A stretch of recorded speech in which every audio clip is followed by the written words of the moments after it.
విశాఖ గాజువాక కూర్మన్నపాలెం ఎన్టీఆర్ విగ్రహం వద్ద ముఖ్యమంత్రి నారా చంద్రబాబు నాయుడుపై అంబటి రాంబాబు చేసిన అనుచిత వ్యాఖ్యలకు నిరసనగా అంబటి రాంబాబు దిష్టిబొమ్మని చెప్పులు చీపురులతో కొట్టి దగ్ధం చేసిన తెలుగుదేశం పార్టీ కార్యకర్తలు. నా కొడుకు అయితే ఆ మాటలు నువ్వు వెంబడే వెనక్కి తీసుకో. నేను నా తల్లికి తండ్రికి పుట్టాను అన్న నా కొడుకు అయితే నువ్వు చంద్రబాబు గారు పెట్టిన పోస్టులకి మాటలకి మీరు వెనక్కి తీసుకుంటే మీ గౌరవం ఎంతో కొంత సమాజంలో ఎంతైనా బతికుంది న్యాయం అనుకుంటాం. లేదంటే మీరు చరిత్రహీనులుగా మిగిలిపోవడానికి సిద్ధంగా ఉన్నారు. తెలుగుదేశం సైన్యం జోలికి వస్తే తరిమి కొట్టడానికి రాష్ట్ర అధ్యక్షుడు పల్లాసీని గారు పిలిపించున్నారు. అట్లాగే చంద్రబాబు నాయుడు గారు, లోకేష్, జనసేన, బీజేపీ కూటమి పరుగులు ఎత్తిస్తామని కూడా ఇక్కడికి వచ్చిన తక్కువ టైంలో ఇంతమంది కార్యకర్తలు వచ్చి కార్యక్రమాన్ని జయప్రదం చేశారు. కూటమి నాయకులు, మా కార్యవర్గ సభ్యులు అందరికీ పేరు పేరున ధన్యవాదాలు తెలియజేస్తాను. ఈ రోజు గత 2 రోజులుగా రాష్ట్రంలో ఉన్న పరిణామాలు మనం గమనిస్తున్నాం.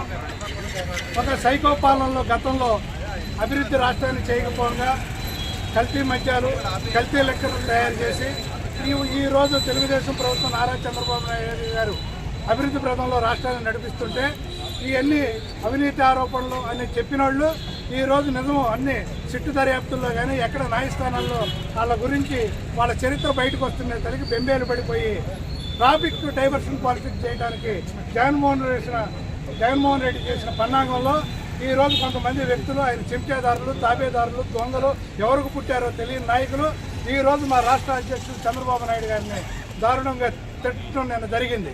దాన్ని మా నాయుడు చంద్రబాబు నాయుడు గారు రాష్ట్ర ముఖ్యమంత్రి అయ్యి ఈరోజు వ్యవస్థ ఉన్న చాలా ఓపికతో సహనంతో రాష్ట్రం గురించి ఆలోచించి నాకు ఇటువంటి కుక్కలు మరుగుతూ ఉంటాయి, నా పని నేను చేసుకుంటూ వెళ్తా, రాష్ట్రాన్ని అభివృద్ధి చేస్తాను.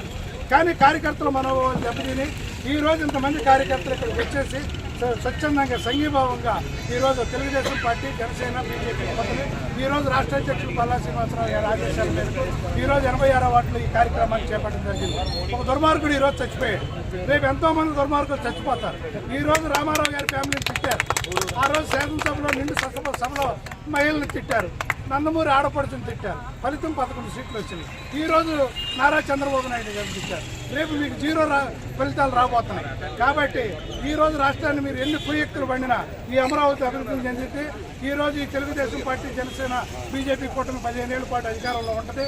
మీరు ఎన్ని చేసినా ఈ అభివృద్ధిని ఆపలేరు, మా కార్యకర్తల మనోభావాలను దెబ్బతీయలేరు, మా కార్యకర్తల ఐక్యతను దెబ్బతీయలేరని కూడా తెలియజేస్తూ మరి భవిష్యత్తులో జగన్మోహన్ రెడ్డికి కానీ, అంబటి రాంబాబుకి కానీ, జోగి రమేష్కి కానీ, వేణి కృష్ణకృష్ణమూర్తి కానీ ప్రతి ఒక్కరికి చెబుతున్నాం, ఖబర్దార్ మా కార్యకర్తలు, మా నందమూరి అభిమానులతో, మా తెలుగుదేశం పార్టీ సైనికుల దగ్గరికి రామారావు గారి నుంచి ఈరోజు చంద్రబాబు, లోకేష్ గారు రేపటి వరకు తయారు చేసిన సైన్యం కళ్ళు ఎర్ర చేస్తే మీరు రాష్ట్రాన్ని ఇడిచి బెంగళూరులో దాక్కుంటున్నారు. ఇక బెంగళూరులో నుంచి కూడా రాకుండా పరిస్థితులు కల్పించుకుంటారని కూడా మీ నాయకుడికి తెలియజేయవలసిందిగా మీరు కూడా ప్రలోభాలకు లొంగి ఒక నాయకుడిని మాట్లాడే ముందు ఆలోచించుకోండి. నువ్వు ఒక తల్లికి పుట్టావు, ఒక తండ్రికి పుట్టావు, మీ అమ్మ